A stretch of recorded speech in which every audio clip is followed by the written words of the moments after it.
کرنے والے جب میدان محشر میں آئیں گے تو ان کی شرمگاہوں کی بدبو کی وجہ سے پورا محشر جو ہے وہ تعفن کے اندر ڈوب جائے گا. بدبو اتنی خطرناک ہوگی, اہل محشر سوال کریں گے یہ بدبو کس چیز کی ہے؟ تو جواب دیا جائے گا یہ زانیوں کی اور بدکاری کرنے والوں کی بدبو ہے. آپ اندازہ کریں, اللہ کے رسول علیہ الصلوۃ والتسلیم فرماتے ہیں پورا محشر ان پہ لعنت کرے گا, فرشتے ان پہ لعنت کریں گے, اللہ ان پہ لعنت فرمائے گا. ذرا تصور تو کریں, 2 منٹ کی لذت کے لیے, چند لمحوں کی لذت کے لیے رسوائی کا عالم کیا ہے جس پر پورا میدان محشر لعنت کرے. وہ بدکار لوگ ہیں. اسی پر بس نہیں, اللہ کے سچے رسول صلی اللہ علیہ وآلہ وسلم ارشاد فرماتے ہیں پھر اللہ حکم دے گا. اس حدیث مبارکہ کا اگلا حصہ ہے, اللہ حکم دے گا حضرت مالک کو جو جہنم کے داروغہ ہیں, اللہ حکم دے گا ان کو جہنم کی آگ کی قمیص پہنائی جائے. اللہ اکبر. ذرا تصور تو کرو, وہ جوان جو گندی فلمیں دیکھ کر شادی سے پہلے, یا وہ بچیاں جو نادانی کی وجہ سے شادی سے پہلے اپنا سب کچھ لٹانے کی کوشش کرتے ہیں, میں ان سے گزارش کروں گا, یہ کسی مولوی صاحب کا قول نہیں ہے, یہ مولا مصطفیٰ جان رحمت کا فرمان ہے. آج کل کے نوجوان بچے اور بچیاں کہتے ہیں یہ مولانا لوگ تو ڈراتے ہیں. میرے بچیوں, میرے بھائیوں, مولانا کے ڈرانے کی بات نہیں ہے, یہ مولا مصطفیٰ جان رحمت کی بات ہے. جن کی زبان کی شان یہ ہے, وہ زبان جس کو سب کن کی کنجی کہے, اس کی نافذ حکومت میں لاکھوں سلام.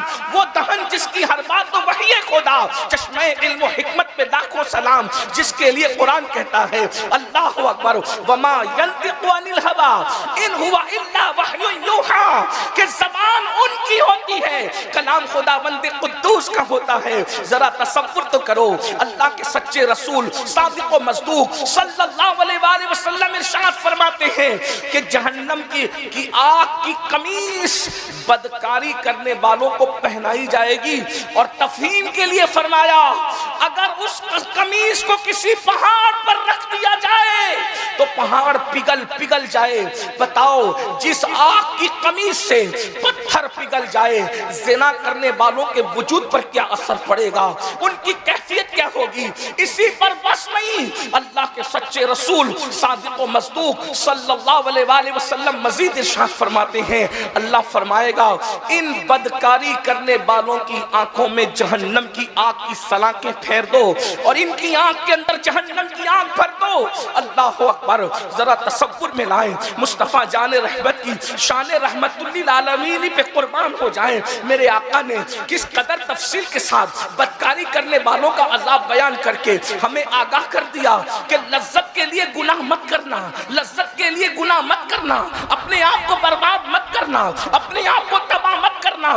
ذرا تصور کرو میری قوم کے جوانوں, جو آنکھیں ننھا سا تنکا برداشت نہیں کر سکتی, جو آنکھیں دھواں برداشت نہیں کر سکتی, جو آنکھیں پیاز اگر کٹ رہی ہو تو پیاز کٹتے وقت جو ننھے ذرات ہماری آنکھوں میں جاتے ہیں, جب آنکھیں اس کو برداشت نہیں کر سکتی تو اللہ اکبر, یہ جہنم کی جو آگ ہے دنیا کی آگ سے 70 درجہ زیادہ گرم ہے. اللہ اکبر. جب جہنم کی آگ کی سلاخیں آنکھوں کے اندر ڈالی جائے گی اس وقت تو ہمارا کیا بنے گا. میرے آقا مزید ارشاد فرماتے ہیں ان بدکاری کرنے والوں کے ہاتھوں کو ان کی گردن سے جہنم کی زنجیروں سے باندھ دیا جائے گا, اور اس کے بعد اللہ اکبر وہ کہیں گے ہم پہ رحم کرو, ہم پہ رحم کرو. تو اس وقت فرشتے کہیں گے, حضرت مالک داروغہ جہنم کہیں گے او بدبختوں, بدکاری کرنے والوں, جب اللہ تم پر رحم نہیں کرتا تو ہم کون ہوتے تم پہ رحم کرنے والے. آج تمہاری بدکاری کی سزا یہی ہے. اس لیے یاد رکھنا میری قوم کے جوانوں, اچھی طرح یاد رکھنا, جب بھی نفس برگلائے, جب بھی نفس جرم کی طرف لے جائے, جب بھی نفس جو ہے اللہ اکبر بدکاری کی طرف لے جائے تو اس عذاب کو یاد کر لینا, اس گناہ کی سزا کو یاد کر لینا. اس لیے کہ اللہ بہت غیور ہے, وہ غیرت والا ہے, وہ بدکاری کو کبھی پسند نہیں کرتا. حتیٰ کہ اللہ نے نبی کے حرم میں کافر عورتوں کو تو داخل ہونے کی اجازت دی ہے, لیکن اللہ نے نبیوں کے حرم میں کسی بدکار عورت کو داخل ہونے کی اجازت نہیں دی ہے. بعض انبیاء کرام کی عورتیں کافر تو ہوئی ہیں، لیکن کسی بھی نبی کی بیوی کبھی بدکار نہیں ہوئے ہیں۔ اسی لیے تو ہم کہتے ہیں جب اور انبیاء کی بیویاں بدکاری سے محفوظ رکھی گئی کفر کے باوجود، تو جسے سید الانبیاء بنا کر کے بھیجا گیا ہو، اور پھر ایسی بیوی جس کے بستر پہ قرآن نازل ہوا ہو، اللہ تبارک و تعالیٰ نے ان کی کیسی حفاظت کی ہوگی۔ اس لیے عقیدے کا تحفظ بھی ضروری ہے۔ اللہ اکبر۔ تو یاد رکھیے جب تک کہ نکاح نہ ہو اللہ سے ڈرتے رہو، نگاہوں کی حفاظت کرتے رہو۔ یہاں نگاہ کی حفاظت کے بارے میں ایک حدیث یاد آئی۔ اللہ کے رسول علیہ السلام فرماتے ہیں آنکھیں بھی زنا کرتی ہے، آنکھیں بھی زنا کرتی ہے۔ صحابہ نے پوچھا حضور آنکھیں کیسے زنا کرتی ہے؟ فرمایا نامحرم عورتوں کو دیکھنا یہ آنکھوں کا زنا ہے۔ آج لوگ کہتے ہیں عبادت میں لذت نہیں ملتی، عبادت میں لذت نہیں، کیوں ملے گی؟ اس لیے کہ ہم نے اپنی آنکھوں کو آوارہ کر دیا۔ سید الطائف حضرت جنید بغدادی رضی اللہ تعالیٰ سے کسی نے کہا عبادت میں لذت نہیں ملتی، فرمایا شاید تو نے کسی زانی کی آنکھ میں جھانک لیا ہوگا، اسی لیے اللہ نے تجھ سے عبادت کی لذت کو چھین لیا۔ مجھے بتاؤ زانی کی آنکھوں میں جھانکو تو عبادت کی لذت چلی جائے؟ جس قوم کے نوجوان رات کے 3 بجے تک زنا کی فلمیں دیکھیں انہیں عبادت میں لذت کیسے مل سکتی ہے؟ عبادت میں سرور کیسے آ سکتا ہے؟ اور سنیے امام المتکلمین علامہ نقی علی خان علیہ رحمت و رضوان اپنی کتاب تفسیر علم نشرہ میں ایک حدیث نقل کرتے ہیں، بڑی خوبصورت حدیث ہے۔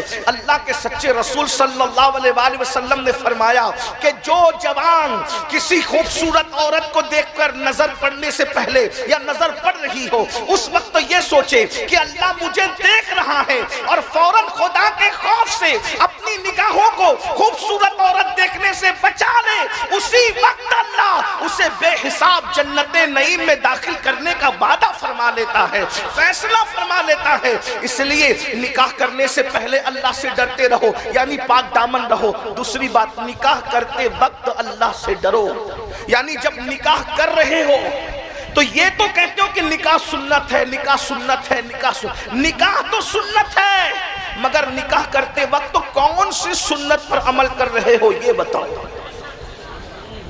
ہم نے نکاح کرتے وقت تو اللہ کا خوف کہاں رکھا؟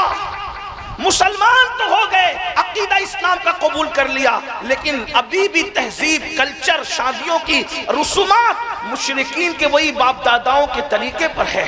کوئی ناچ رہا ہے، کوئی ڈی جے بجا رہا ہے، کوئی ڈھول بجا رہا ہے، پورا سال محنت کر کے رقم کما کر شادی کے موقع پر لاکھوں روپے ڈی جے اور ڈھول تاشوں کے نام پہ خرچ کرنے والوں، اور جب علماء منع کرتے ہیں تو کہتے ہیں وہ شادی کیسی ہوگی جس میں ڈھول نہیں ہوگا، جس میں ڈی جے نہیں ہوگا؟ ہم شادی کر رہے ہیں مولانا، میت نہیں اٹھا رہے ہیں۔ میں پوچھتا ہوں کیا رسول اللہ کے گھروں کی شادی میں بھی اس طرح کا کوئی ڈھول بجا تھا؟ کہ معاذ اللہ کبھی اس طرح کا کوئی ناچ گانا ہوا تھا؟ کبھی اس طریقے کی کوئی خرافات ہوئی تھی؟ مجھے بتاؤ تو صحیح، آخر ہم کون سی سنت پر عمل کر رہے ہیں؟ نکاح رسول اللہ کی سنت ہے، لیکن طریقہ کیا ہے؟ اور اچھی طرح سن لو، کان کھول کر سن لو، دولت کے نشے میں اللہ کے غضب کو چیلنج کرنے والوں یاد رکھنا اللہ بڑا غیور ہے۔ کسی کو اگر دینا جانتا ہے تو اللہ چھیننا بھی جانتا ہے۔ اگر اس کی حدوں کو توڑو گے، بھول گئے فرعون کا انجام، بھول گئے نمرود کا انجام، بھول گئے بخت نصر کا انجام، بھول گئے قارون کا انجام، بھول گئے شداد کا انجام، نہیں دیکھا؟ دولت کے نشے میں جب یہ ڈوب گئے تھے قدرت نے ان کے ساتھ کیا کیا؟ اللہ اکبر، کسی کو دریا میں غرق کر دیا، کسی کو لنگڑے مچھر سے ہلاک کر دیا۔ ارے نہیں کسی کو دیکھتے، کم سے کم مغلوں کو دیکھ لو، مغلوں نے کچھ اچھا بھی کیا کچھ برا بھی کیا، لیکن جنہوں نے برا کیا ان کے انجام کیا ہوئے؟ اللہ اکبر۔ اس لیے کبھی دولت کے نشے میں خدا کے غضب کو چیلنج مت کرنا۔ آج اللہ اکبر جہاں دولت کی ریل پیل ہے وہاں پہلی بات تو اتنا ایسی دولت خرچ کی جاتی ہے کہ کون حساب لینے والا ہے؟ کمایا ہم نے ہے، خرچ ہم کریں گے، یہ بھول ہے، یہ فکر مومن کی نہیں ہے کہ کمایا ہم نے ہے خرچ ہم کریں گے۔ قرآن کہتا ہے ان اللہ اشتری من المؤمنین انفسهم واموالهم بان لهم الجنہ، کہ مومنوں کی جان کو مال کو اللہ نے جنت کے بدلے خرید لیا ہے۔ مال کمایا تم نے مگر اللہ کے فضل کی وجہ سے۔ اچھی طرح یاد رکھنا، مال بازوؤں کی قوت سے نہیں آتا، مال اللہ کے فضل سے آتا ہے۔ اگر بازو کی قوت سے آتا تو کیا وجہ ہے کہ آفس میں بیٹھنے والا چند گھنٹوں میں لاکھوں کما لیتا ہے اور ٹھیلا ڈھکیلنے والا چند سکے کما پاتا ہے؟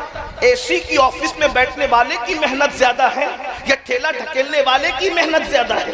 دونوں میں کس کی محنت زیادہ ہے؟ پتہ چلا اللہ کا فضل ہے یہ مال۔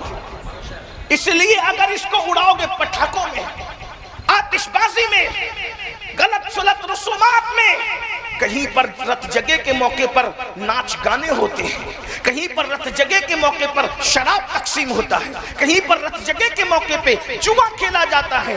سن لو، اپنے بیٹے اور بیٹیوں کی شادی میں جوا کھلوانے والوں، حجت الاسلام امام غزالی رحمت اللہ تعالی علیہ ارشاد فرماتے ہیں، جس نے دنیا میں جوا کھیلا ہوگا قیامت کے دن ان کے ہاتھ سور کے خون میں رنگے ہوئے ہوں گے، خنزیر کے خون میں رنگے ہوئے ہوں گے۔ میں آپ سے پوچھتا ہوں، یہاں سے لے کے وہاں تک یہ جو مجمع اتنا بڑا ہے، لوگ کھڑے ہوئے بیٹھنے کو جگہ نہیں ہے، سب کے دل کی ایک ہی تمنا ہے کہ جلدی سے یہ تقریر ختم ہو اور ہم اپنے مرشد حضور سیدی امین ملت سے مصافحہ کریں۔ آپ سب کی تمنا یہ ہے۔ اللہ کی عزت کی قسم، جھوٹی قسم کھانے والوں کی 7 پشتوں پہ اللہ نے لعنت فرمائی ہے۔ اس حدیث کو ابن حجر مکی نے اپنی کتاب الزواجر میں لکھا ہے۔ لیکن ایک بات میں اللہ کی قسم اٹھا کے کہوں کہ میں آج کوئی تقریر کے لیے نہیں آیا، میری نیت یہ تھی کہ میں اپنے مرشد کی زیارت کروں، مرشد کی قدم بوسی کروں اور ساتھ میں کچھ سبق سناؤں۔ آپ سے آپ کی بھی تمنا ہوگی مصافحہ کروں، اس لیے کہ اللہ والوں سے مصافحے کی فضیلت اگر پتہ چل جائے تو تم کہیں 100 کلومیٹر دور اپنے بزرگوں سے جا کے مصافحہ کرو۔ ایک بہت بڑا بادشاہ جس کے فسق و فجور پر زمانہ گواہ تھا، جب اس کی موت کے بعد اسے کسی نے جنت میں ٹہلتے دیکھا تو کہا کہ او دشمن خدا، تو جنت میں کیسے آیا؟ تو کہا میں نے امام حسن بصری سے مصافحہ کر کے ان کے ہاتھ چومے تھے، اسی کی برکت ہے کہ اللہ نے مجھے بے حساب جنت عطا فرما دیا۔ تو آج آپ کی ہماری تمنا بھی تو یہی ہوگی کہ ہم اپنے مرشد سے مصافحہ کریں۔ اور کون مرشد جو صرف نام کا امین نہیں ہے بلکہ اپنی بزرگوں کی روایات کی بھی امین ہے، اپنے بزرگوں کے نظریات کی بھی امین ہے، اپنے بزرگوں کے عقائد کے بھی امین ہے۔ اگر ہم اللہ اکبر عقیدت میں نہیں بلکہ حقیقت میں کہہ رہے ہیں، حضور میر عبد الجلیل رحمت اللہ تعالی علیہ سے لے کر کے حضور امین ملت تک کے آپ چھان پھٹک کر کے دیکھیں کردار کی رانائیاں جو میر سید عبد الجلیل بالگرامی میں نظر آ رہی ہے، اگر آج اس کے عکس جمیل کو دیکھنا ہو تو ہمارے مرشد حضور سیدی امین ملت کے کردار کو دیکھ لیا جائے۔ چاہے عقیدے کا معاملہ ہو، چاہے شریعت پہ عمل کا معاملہ ہو، چاہے سنتوں پہ عمل کا معاملہ ہو۔ ایک بات میں آپ کو کہہ کر کے آگے بڑھ جاؤں، اللہ اکبر، دنیا کہتی ہے، مفکرین کہتے ہیں، 3 طبقے کبھی کسی سے عقیدت نہیں کرتے، محبت تو کرتے مگر عقیدت نہیں کرتے۔ نمبر 1 میں ابھی بیان کروں گا آگے، بیوی شوہر سے محبت تو کرتی ہے، عقیدت نہیں کرتی۔ بھائی اپنے بھائی سے محبت تو کرتا ہے، عقیدت نہیں کرتا۔ اور دوست اپنے دوست سے محبت تو کرتا ہے، عقیدت نہیں کرتا۔ یہ 3 طبقے عقیدت کے معاملے میں بڑے کمزور ہیں۔ لیکن اگر کسی کا بھائی کسی سے عقیدت کرے تو سمجھنا کہ وہ بندہ یکتائے زمانہ ہے، وہ بندہ فرد فرید ہے۔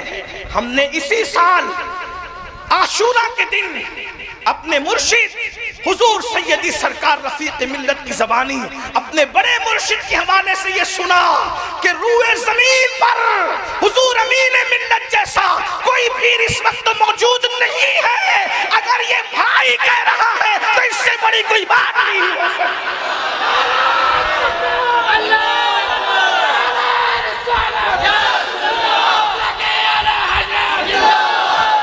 ورنہ میں کسی کو ٹارگٹ کے لیے نہیں کہہ رہا ہوں، صرف سمجھانے کے لیے کہہ رہا ہوں۔ ورنہ ہم نے تو یہ سنا ہے کہ بھائی بھائی کے بارے میں کہتا ہے وہ تو پیر ہونے کا حقدار نہیں ہے، نماز نہیں پڑھتا، روزہ نہیں رکھتا، اور یہ کرتا ہے اور وہ کرتا ہے، اس لیے کہ بھائی بھائی کو زیادہ جانتا ہے، بھائی بھائی کو زیادہ زیادہ جانتا ہے، اس لیے بھائی کی گواہی بہت بڑی ہے۔ اور وہ بھی کون سا بھائی؟ کوئی عام بھائی نہیں، حضور رفیق ملت جیسا بھائی اگر کسی کے بارے میں کہہ دیں اللہ اکبر، ہمیں فخر ہے کہ ہماری نسبتیں اس خانقاہ ماہریرہ سے استوار ہے جس ماہریرہ مطہرہ سے جڑنے کے بعد مولوی احمد رضا کو اعلیٰ حضرت بنایا جاتا ہے اور مولوی عبدالقادر کو تاج الفہول بنایا جاتا ہے۔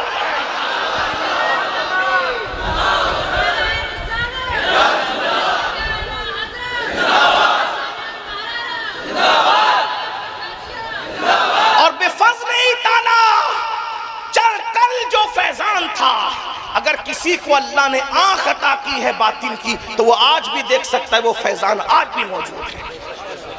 عقیدے پہ پہرے کا معاملہ ہو، شریعت کی پابندی کا معاملہ ہو، مریدوں پہ شفقت کا معاملہ ہو، محبت کا معاملہ ہو، پیار کا معاملہ ہو، الفت کا معاملہ ہو، یہاں غریبی اور امیری میں فرق نہیں ہے، یہاں کالے گورے میں فرق نہیں ہے، یہاں اپنے مرید اور دوسرے مریدوں میں بھی فرق نہیں ہے۔ مرید کسی کا آ جائے سب کے لیے شفقت کا راستہ برابر برابر ہے۔ بلکہ یہ کہہ دوں، اگر دلوں کو جیتنے کا ہنر دیکھنا ہے تو کوئی ہمارے مشائخ ماہریرہ سے سیکھے، اپنے نانا کی سنت پر کیسا عمل کرتے ہیں کہ سب کی بات کان لگا کر کے سنتے ہیں، سب کی حاجت روائی کرتے ہیں۔ اللہ اکبر۔ بہرحال تو عرض یہ کر رہا تھا، ماہریرہ ماہریرہ ہے، ماہریرہ صرف ماہریرہ ہے، ماہریرہ ہی ماہریرہ ہے۔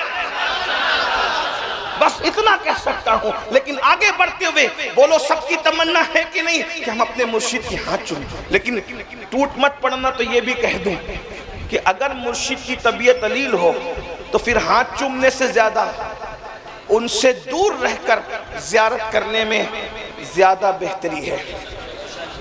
یہ بھی آج آپ کو کہوں، راز کی بات مائک پہ نہیں کہنا چاہیے لیکن کہوں، میرا دل ہمیشہ چاہتا ہے آج عید ہے، مرشد کو فون کر کے دعا لیں، شب قدر ہے دعا لیں، شب برات ہے دعا لیں۔ پھر سوچتا ہوں کہ مرشد تو روشن ضمیر ہے، اگر میرے فون کرنے سے 1 منٹ مرشد کا میری وجہ سے ضائع ہوگا تو اس سے کہیں بہتر ہے کہ میں مرشد کو فون نہ کر کے مرشد کی راحت کا، طبیعت کا خیال کر کے جو ہے وہ بس ان کی نگاہ کا مطالبہ کروں، اور پھر اس سے شہزادہ والا تبار کی بارگاہ میں میسج کر دیتا ہوں کہ حضرت سے میرے لیے آج دعا کی درخواست کر دیں اور دعا کروا لیں۔ یاد رکھنا، ہزاروں سال کی محنتیں وہاں نہیں پہنچاتی جہاں کسی کی دعا پہنچاتی ہے، اور پھر اس کی دعا، سبحان اللہ، اس کی دعا جو زید شہید کا بیٹا ہو، جو امام حسین کا شہزادہ ہو، جو اپنے بزرگوں کی روایات کا امین ہو۔ اور ہم نے تو دعاؤں کی برکتیں دیکھی ہے، ذرہ آیا ہے تو آفتاب ہو گیا ہے، ذرہ آیا ہے تو آفتاب ہو گیا، تو سب کی تمنا یہی ہوگی کہ مرشد کے ہاتھ چومیں۔ بہرحال لیکن اگر یہ ہو مرشد موجود ہے، ہاتھ چومنا چاہتے ہیں، مصافحہ کرنا چاہتے ہیں، لیکن اگر ہاتھ میں مٹی لگی ہے تو بولو آپ ہاتھ ملانے کی ہمت کرو گے؟ ہاتھ ملانے کی ہمت کرو گے؟ نہیں کرو گے۔ اگر ہاتھ میں کیچڑ لگے ہاتھ ملانے کی ہمت کرو گے؟ بولو بھائی کرو گے؟ نہیں کرو گے۔ اب پوچھنا چاہتا ہوں، جب آل رسول سے، اپنے مرشد سے، شہزادہ رسول سے اگر ہاتھ میں کیچڑ لگا ہو، میل لگی ہو، کالک لگی ہو تو آپ مصافحہ کرنے کی ہمت نہیں کرتے؟ شادی کے موقع پہ جوا کھیلنے والوں، امام غزالی کہہ رہے ہیں کہ جس نے دنیا میں جوا کھیلا ہوگا قیامت کے دن اس کے ہاتھ سور اور خنزیر کے خون سے رنگے ہوئے ہوں گے۔ جب ساری امت اپنے نبی سے محشر میں مصافحہ کر رہی ہوگی تو سور کے خون والے ہاتھ لے کر بتاؤ کیا تم اپنے نبی سے مصافحہ کر سکو گے؟ کیا اپنے آقا سے مصافحے کی سعادت حاصل کر سکو گے؟ ارے جب آل رسول سے مصافحے کی یہ لذت ہے تو ان کے نانا مصطفیٰ جان رحمت سے مصافحے کی لذت کا عالم کیا ہوگا؟ ہم تو یہ کہتے ہیں کہ محشر میں بھی ایک محشر ہوگا جب سنیوں کو اپنی آقا سے مصافحے کا شرف نصیب ہو رہا ہوگا، آقا علیہ السلام سے مصافحے کی سعادت حاصل ہو رہی ہوگی۔ وہ دن بھی کیا دن ہوگا۔ حضرت بیدم شاہ نے بڑی خوبصورت بات کہی تھی، عجب تماشا ہو میدان حشر میں بیدم، عجب تماشا ہو میدان حشر میں بیدم، کہ سب ہو پیش خدا میں روبرو رسول، کہ سب ہو پیش خدا میں روبرو۔ وہ محشر بھی کیا، ہم تو اسی لیے کہتے ہیں جو رسول کا روبرو ہو جائے، جو رسول کے روبرو ہو جائے پھر اس کو جنت کی حاجت نہیں رہتی۔ میں بہت بڑی بات کہہ رہا ہوں. اسے ایک جملہ میرا عنوان نہیں ہے لیکن کہوں گا کیونکہ ہماری مسلکی مذہبی اور اخلاقی ذمہ داری ہے. بہت قیمتی جملہ میری زبان سے نکل گیا کہ جو روبرو رسول ہو جائے اسے جنت کی حاجت نہیں رہتی. تو اب دنیا میں وہ لوگ پاگل ہیں جو یہ کہتے پھرتے ہیں کہ صحابہ جنتی ہے کہ نہیں. صحابہ یہ بات کیسے کہہ دی کہ ارے ان کو جنت کی ضرورت کیا ہے؟ جس کو جیتے جی مالک جنت نصیب ہو گیا اب اسے جنت کی حاجت کیا ہے؟ اس کو میں اپنی یہ میری فکر کی اپج نہیں ہے. بریلی کے تاجدار نے کہا ہے کہ جس کو یار مل جائے اسے جنت کی حاجت نہیں رہ جاتی. اور اس میں کتنے مزے میں کہتے شربت نہ دے. توجہ کریں, آپ کیا باتیں کر رہے ہیں؟ صدیق و فاروق کے ایمان پر آپ بحث کرو گے؟ جن کو ماننا ایمان ہے ان کے ایمان پہ بحث کیسے ہو سکتی ہے؟ کبھی غور تو کیا ہوتا کیا یہ لوگ ہیں جنت نہ دے تو کرے بات لطف سے, جنت نہ دے کہتے ہیں شربت نہ دے تو کرے بات لطف سے. یہ شہد ہو تو پھر کسے پرواہ شکر کی ہے, اور جنت نہ دے یہ بات کوئی مولوی نہیں کر سکتا, یہ بات کوئی زاہد نہیں کر سکتا, یہ بات کوئی عابد نہیں کر سکتا, یہ بات کوئی عاشق ہی کر سکتا ہے. احمد رضا کو نلا مولوی کہنے والوں, اس کی گفتگو کا اندازہ تو کرو. اپنے زمانے کا منصور اور سرمت بول رہا ہے جنت نہ دے تیری رویت ہو خیر سے, جنت نہ دے تیری رویت و خیر سے. اس گل کی آگے کس کو ہوس برگ و بر کی ہے؟ ارے جب پھول مل جائے تو پتی کے پیچھے کون بھاگے گا؟ یا رسول اللہ آپ کا دیدار نصیب ہو جائے. اور آگے بڑھتے ہوئے صحابہ کے گستاخوں سے ایک جملہ کہنا چاہتا ہوں. سنی بھی بنتے ہو پھر صحابہ کے جنتی ہونے میں شک بھی کرتے ہو.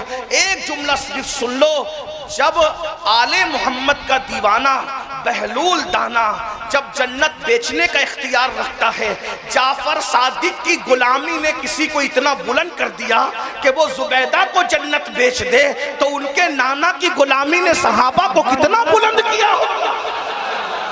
صحابی کہنا پھر جنت کی بحث کرنا حیرت لگتی ہے, اور وہ بھی ان کے لیے جن کے لیے قرآن کہتا ہے وَكُلًّا وَعَدَ اللَّهُ الْحُسْنَى, ان سب کے لیے جنت کا وعدہ. تو عرض کیا کر رہا تھا آپ بتاؤ. امام غزالی فرما رہے ہیں کہ اللہ اکبر, جس نے دنیا میں جوا کھیلا ہوگا اللہ اس کا ہاتھ سور کے خون میں رنگا ہوا ہوگا, اور پھر کیا ہوگا؟ حضور سے وہ مصافحہ کر سکے گا؟ نہیں کر سکے گا. تو کیا فرمایا؟ نکاح سے پہلے بھی اللہ سے ڈرتے رہو, نکاح کرتے وقت بھی اللہ سے ڈرتے رہو.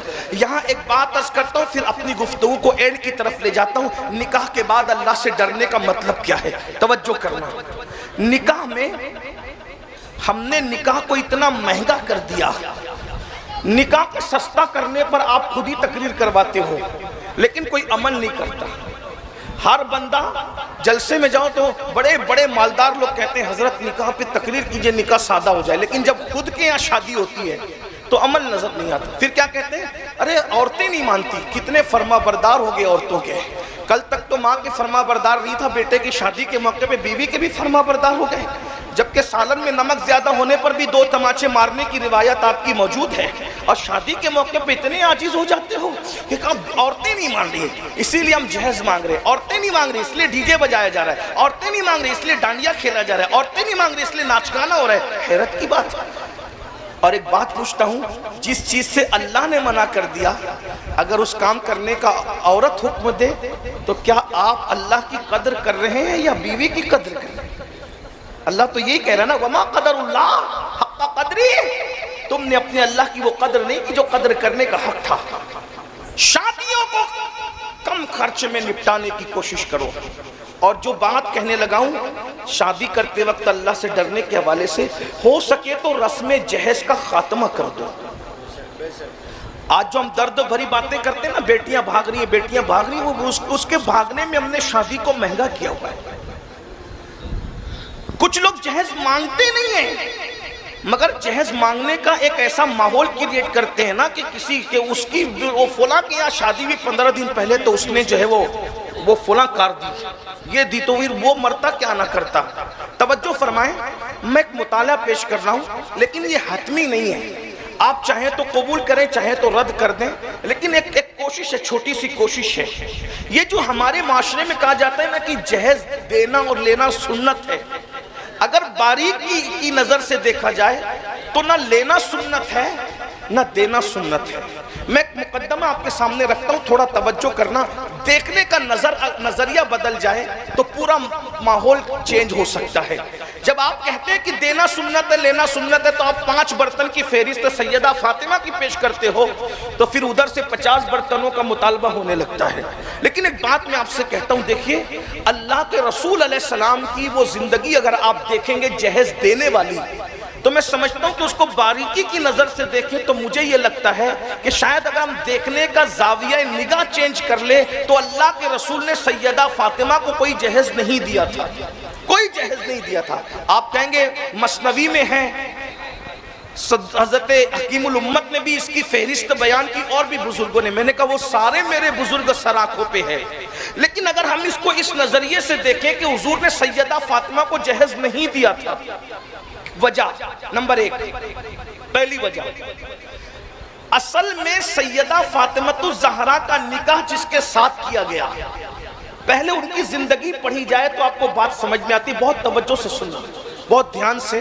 میں ایک مطالعہ آپ کے سامنے صرف پیش کر رہا ہوں اور یہ میری اپنی جو ہے وہ فکر اس پر ہے، آپ چاہے قبول کریں چاہے رد کریں، یہ حتمی نہیں ہے، لیکن غور کرنا جو پیش کر رہا ہوں۔ اصل میں یہ جہیز سیدہ فاطمہ کے لیے نہیں ہے، اللہ کے رسول علیہ السلام کی عمر مبارک جب 30 سال کی ہوئی تب مولا علی کی ولادت ہوئی۔ مولا علی کا بچپنا تھا کہ ان کے والد کے یہاں ایسے حالات پیدا ہو گئے کہ اللہ کے رسول کو احساس ہوا کہ میرے چچا کے یہاں معاشی حالات کچھ خراب ہو گئے ہیں، تو اپنے دوسرے چچا حضرت عباس کو لے کر کے گئے کہ چچا چلو اور ہم اپنے آپ کے بھائی اور میرے چچا جنہوں نے ہم پہ احسان کیا ہے، ہم ان کے کچھ جو ہے وہ اخراجات کو تقسیم کر لیتے ہیں کہ ان کے بچوں کا بوجھ ہلکا کر لیتے ہیں۔ حضرت عباس کو لے گئے، حضرت جعفر عباس کے حصے میں آ گئے، مولا علی حضور کے حصے میں آ گئے اور ان کے دوسرے بچے ان کے ساتھ رہے، تو بچپنے سے مولا علی حضور کے گھر آ گئے۔ بات سننا، بچپنے سے حضور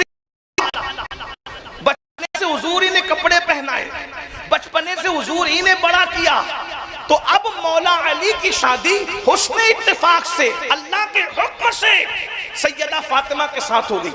تو اگر مولا علی کا نکاح بفرض محال سیدہ فاطمہ کے ساتھ نہ بھی ہوتا تو شادی کے اخراجات کون اٹھاتا؟ کون اٹھاتا؟ جس نے پالا ہے وہ اٹھاتا، جس نے پرورش کی ہے وہ اٹھاتا، جس نے بچپنے سے سارے اخراجات پوری کیے وہ اٹھاتا۔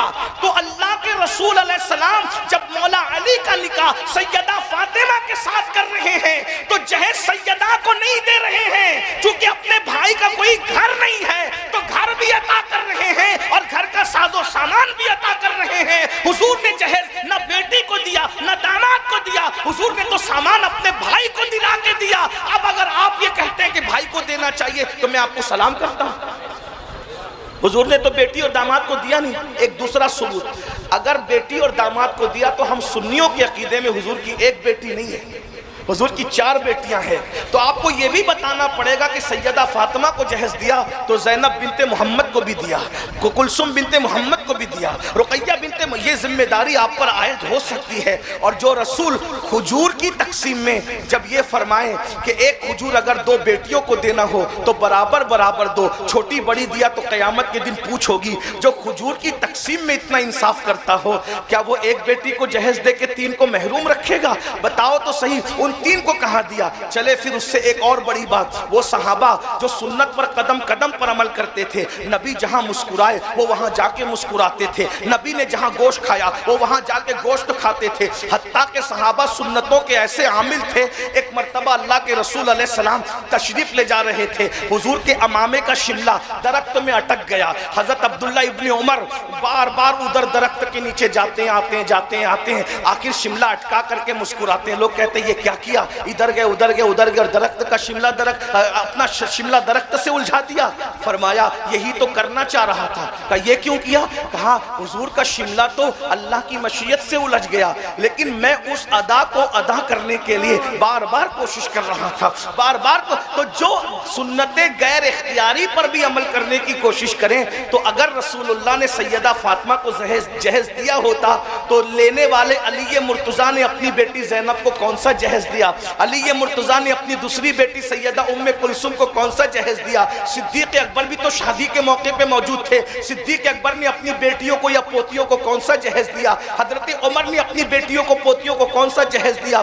حیرت کی بات یہ ہے کہ جس قوم کو داڑھی رکھنے کا واجب سمجھ میں نہیں آتا، جو قوم فرائض سے دور ہے، فرض نماز کے لیے نہیں آتے، 2 رکعت جمعہ کی پڑھ کر مسجد سے ایسے بھاگتے ہیں جیسے اسکول کی چھٹی ہونے پر اسکول کے بچے بھاگتے ہیں، تمہیں فرض دکھائی نہیں دیتا، تمہیں تہجد کی سنت دکھائی نہیں دیتی، تمہیں داڑھی کی سنت دکھائی نہیں دیتی، تمہیں نگاہ نیچی رکھنے کی سنت دکھائی نہیں دیتی، تمہیں بہنوں کے ساتھ شفقتوں کی سنت دکھائی نہیں دیتی، تمہیں بھائیوں کے ساتھ محبتوں کی سنت دکھائی نہیں دیتی۔ ایک ہی سنت رہ گئی آ جا کر کہ جہیز ادا کیا تو ہمیں بھی جہیز چاہیے۔ خدا کے لیے یاد رکھنا، ارتداد کی دہلیز پر لٹنے والی بیٹیاں اگر آج ایمان کا سودا کر رہی ہے تو یاد رکھو کل قیامت کے دن مصطفیٰ جان رحمت نے پوچھ لیا، میری امت کی بیٹیاں غربت کی چکی میں پس کر ایمان کا سودا کر رہی تھی، اس وقت تو تم نے کیا کردار ادا کیا تھا؟ تو مجھے بتاؤ ہم جواب کیا دیں گے؟ صرف درد بھری باتیں کرنے سے مسائل امت کے حل نہیں ہوتے، میدان عمل میں قدم رکھنا پڑے۔ کاش کو یہ کہے کہ چلے بھائی کوئی جہیز دیتا بھی ہے تو ہم نے نہیں لینا کیونکہ ہمیں اس رسم کو ختم کرنا ہے، بعد میں زندگی پڑی لینے دینے کے لیے۔ میں تو ایک جملہ کہتا ہوں، اگر آپ جہیز نہیں لے کر کسی غریب کا بوجھ ہلکا کر دو گے، اس کے دل سے جو دعا نکلے گی قیامت تک تمہاری نسلوں کو کافی ہوگی۔ جہیز تو ختم ہونے والی چیز ہے، تو اس لیے نکاح کرنے سے پہلے بھی ڈرو، نکاح کرتے وقت بھی ڈرو، اور آخری بات نکاح کے بعد بھی اللہ سے ڈرتے رہو۔ یہ پیریڈ تھوڑا لمبا ہوتا ہے نکاح کے بعد کا، اور نکاح کے بعد اللہ سے ڈرنے کا مطلب کیا ہے؟ آج کل کے لڑکے یہ سمجھتے ہیں کہ بیوی کو گالی دینا، موچوں کو پتاؤ دینا، ہر چیز کا حکم دینا، اسی کا نام بیوی۔ اس کو کنیز بنا کے رکھو، کچل کر کے رکھو، جوتے بھی صاف کرواؤ اس سے، بیت الخلا کے ڈبے بھی اس سے بھرواؤ، پھر اس کو ماں بہن کی گالی بھی دو۔ غور کیجئے، الترغیب والترہیب کی روایت ہے، میرے آقا فرماتے ہیں پسو اور کھٹمل کو بھی گالی مت دو۔ جو مذہب پسو اور کھٹمل کو گالی دینے سے منع کرتا ہے، اس مذہب کے ماننے والے بیوی کو، شریک حیات کو گالی دیتے ہیں۔ بلکہ ایک روایت تو اور بڑی ہے، اللہ کے رسول نے یہاں تک فرمایا شیطان کو بھی گالی مت دو۔ جب تم شیطان کو گالی دیتے ہو تو وہ پھول جاتا ہے، وہ گھمنڈ کرتا ہے، اس لیے جب شیطان کی بات آئے تو کہا کرو اعوذ باللہ من الشیطان الرجیم، اس کو گالی مت۔ جو مذہب شیطان کو گالی دینے کی اجازت نہیں دیتا، اس مذہب کے ماننے والے بیوی کو گالی دیتے ہیں۔ حیرت کی بات ہے، ماں بہن کی گالی دیتے ہیں، اسی لیے تو تعلقات خراب ہوتے ہیں، دلوں کے اندر نفرتیں جنم لیتی ہے، بچے ماں کو مظلوم جان کر باپ کے خلاف علم بغاوت بلند کرتے ہیں۔ سن لو میرے آقا صلی اللہ علیہ وآلہ وسلم کے غلاموں، جو تم کھاؤ وہ بیوی کو کھلاؤ، جیسی قیمت کا لباس تم پہنو ویسے اپنی بیوی کو پہناؤ، اور اگر بیوی منہ چلاتی ہو نا صبر کر لو۔ آپ کے ذہن میں کیا ہے؟ بیوی پر کوئی صبر نہیں کرتا۔ دوستوں کی مارا پیٹی میں اگر کوئی شیر کو سوا شیر مل جائے نا، لوگ شیر کو سوا شیر کہتے ہیں لیکن وہ شیر کو سوا شیر ہے، اس لیے کہ سوا شیر کبھی نہیں ہو سکتا، ہمیشہ جو ہے سوا شیر ہو سکتا ہے۔ یہ شیر ایک پیمانہ ہوتا ہے، آپ جانتے ہیں۔ تو اگر شیر کو سوا شیر مل جائے نا تو کہتے ہیں یار میں نے صبر کیا، اس کو معاف کیا۔ طاقتور کے مقابلے میں بھاگ جانے کو صبر نہیں کہتے، بلکہ کمزوروں کو نظر انداز کرنے کو صبر کہتے ہیں، جس سے بدلہ لے سکتے ہو۔ اس کی 2-3 باتیں میں پیش کرتا ہوں۔ آج کل زیادہ تر معاملہ یہ ہے